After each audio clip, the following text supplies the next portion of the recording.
Hi there, I'm Alyse Whitney. I'm a food editor and recipe developer in Los Angeles, and today I'm taking over East Fork Pottery to bring you my brown butter Bulgogi Tteokbokki. I know that's a mouthful, but I promise that it's going to deliver on everything you want. It's crispy, it's savory, it's sweet, it's a teeny bit spicy, and it's fast. It comes together in about a half an hour, and you can have it for weeknights, weekends, or entertainment. The first thing that we need to do for this recipe is make the bulgogi marinade. Bulgogi is a Korean barbecue staple. It is sweet, it is savory, it is everything that you want in a sauce, and it's really easy to make. The starter for this marinade is a puree of Asian pear, onion, and garlic. This is the base. It's kind of like the mirepoix of bulgogi sauce. And the reason that you use Asian pear is for sweetness, not for texture. So you can grate this by hand, you can throw it in a blender, a food processor like this, an immersion blender, whatever it takes to get it as smooth as possible for a marinade and break it down. So we've got Asian pear, half like a medium-sized onion, give or take, and 3 cloves of garlic. Blend it up.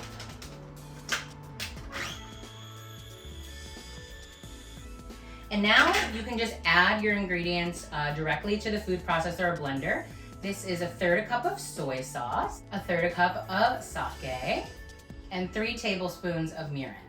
The mirin is a sweetened rice wine, which will add a little bit extra sweetness, but you're gonna have a little more sweetness from 1.5 tablespoons of sugar. You can also use brown sugar. I use them interchangeably based on what I have. And then 1.5 tablespoons of toasted sesame oil. If you're not using a blender or a food processor, you can mix this in a bowl, either way. So I have a pound of thinly sliced bulgogi meat. It's specifically ribeye. You can use different cuts like sirloin, ribeye. I buy this pre-sliced at the Asian market. It is pretty thin and well marbled, which is great for ribeye and is the classic cut for bulgogi. But if you're already at H Mart or an Asian grocery store, buy the already sliced meat. It'll make your life easier. Slicing meat this thin is tough. You can freeze a steak for like 15 minutes or so, just so it hardens enough to get clean slices and a really sharp knife. But this is in most Asian grocery stores. I got this in the frozen section in bulk, so I could portion and freeze it for later for when the bulgogi craving hits. But whatever you do, just make sure that it's delicious. And the delicious is going to come from the sauce. So this looks like a lot of sauce, and it is. Honestly, you could probably make a little bit less, but this is the ratio that I prefer in order to really make sure it coats every nook and cranny of the meat. I'm using a spatula right now, but the best tools are your hands. So we are going to massage the meat and make sure that it's coated. And unfortunately, the sink is really far from where I am, and I am trapped behind this movable kitchen island. So I'm going to have to cut and come back to this because this is messy and food safety. And through the magic of television, or at least the phone you're watching this on, we have marinated meat that has been marinating all day. So this is what it should look like. It should have soaked in most of the marinade. There will still be a little bit, which will form your sauce in the final dish. Next, we are gonna make the egg ribbons that will top our brown butter bulgogi tteokbokki. And that just takes scrambling 2 eggs. I like doing it with a chopstick, and you can hold it together, you can hold them apart. I find it easier to just kind of hold them together, use it to whisk until everything's homogenized and one color. And then I add a pinch of salt midway, pretty hefty pinch. I have a pan preheating over medium heat because you want that egg to pretty much set immediately when it hits the pan. I just put a slick at the bottom of the pan so that it evenly coats it, and when you're swirling your egg, which will be fun like a crepe, it won't stick. I think that's almost ready. We're hoping for the sizzle. Yeah, little sizzle, light sizzle. So here we're just tilting the pan, letting any uncooked egg flow to the exposed part of the pan. There's 2 things you can do. You can flip it, which I'm going to do, or you can just take it out onto a cutting board and the residual heat will cook that last little bit of egg. But I thought, why not give it a flip? Get both sides cooked. It takes like 15 seconds total, maybe 20. which I love about eggs. They cook very fast and it will be beautiful ribbons. Although this part That's a cooked snack. That's not going in the final dish. That is ugly. And we're gonna transfer it to a cutting board to cool. You rest. Cooked snack.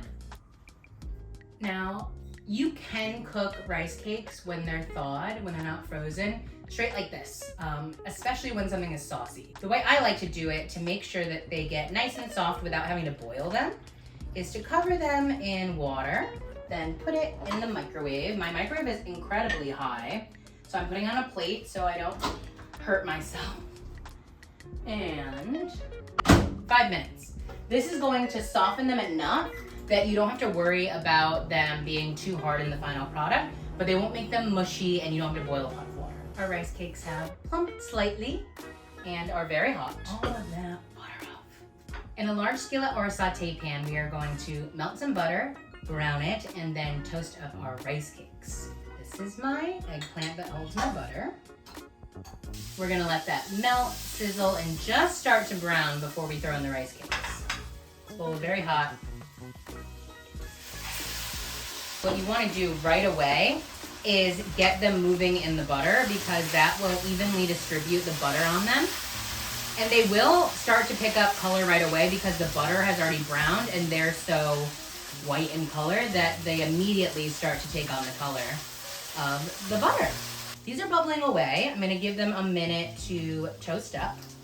It should smell like grilled cheese in your house at this point. While we wait for the rice cakes to cook, I was thinking about my favorite East Fork colors. And if I had to give a power ranking, Utah, which just made a comeback and we're celebrating with this recipe, is one of my favorites. It was actually my first ever East Fork color that I purchased in the store in Atlanta. I was there for a conference with Asian American journalists and I popped into East Fork after admiring them online and saw Utah. I only bought a breakfast bowl and an everyday bowl, and I've regretted it every day since. And now I have a collection of Utah to add to my color palette, which is a lot of the brighter colors, the jewel tones, and the terracotta of the color really goes well. And also, my nails are inspired by Utah. These actually have rice cakes on them. My friend Marina, who goes by Nailer Moon on Instagram. Hopefully you'll see it in one of the close-ups. Okay, we've got a nice toast on these. Oh, it smells so good in here. I wish that you could smell it, but you can if you make it at home. So we're gonna take these off the fire in just a second so they don't burn, because if they burn, it will ruin the entire dish. No pressure. No, I'm kidding. You can always start over. Rice cakes usually come... I spilled one. Rice cakes... Oh no! Oh, so sad. So sad. What I was trying to say before that mishap was that rice cakes typically come in 2-pound bags, so I'm using 1 pound here. So you'll have another pound in case you mess up, or in case you want to make something else. It is smoking in here. Let's turn on the bench for a second. We are gonna cook the aromatics and the vegetables next with a good glug of neutral oil again, a few tablespoons. Add some onions, scallions. These are cut into about 2-inch pieces. We are going to cook down this mixture until the onions are nice and translucent and tender. And it should only take maybe 4 or 5 minutes. Boba microphone for karaoke and for ASMR.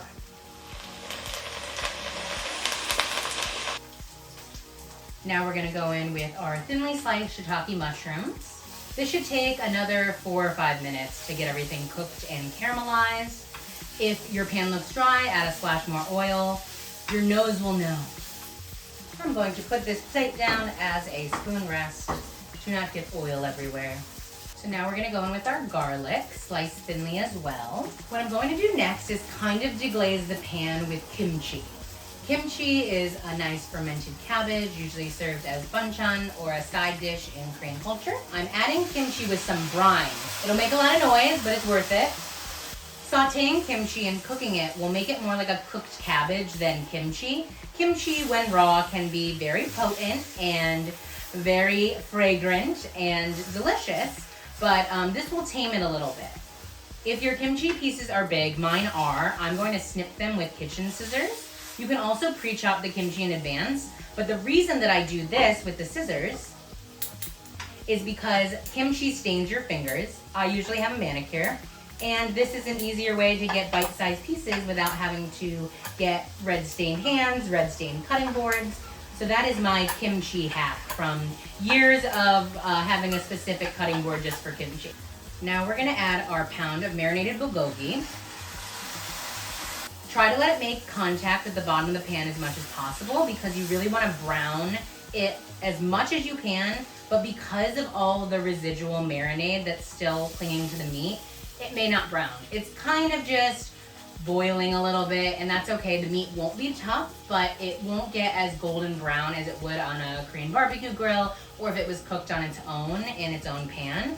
Once the meat cooks a little bit, you can start snipping it with scissors if they're big pieces. So we're gonna add 5 ounces of spinach, which is a heaping everyday bowl, if you measure that way.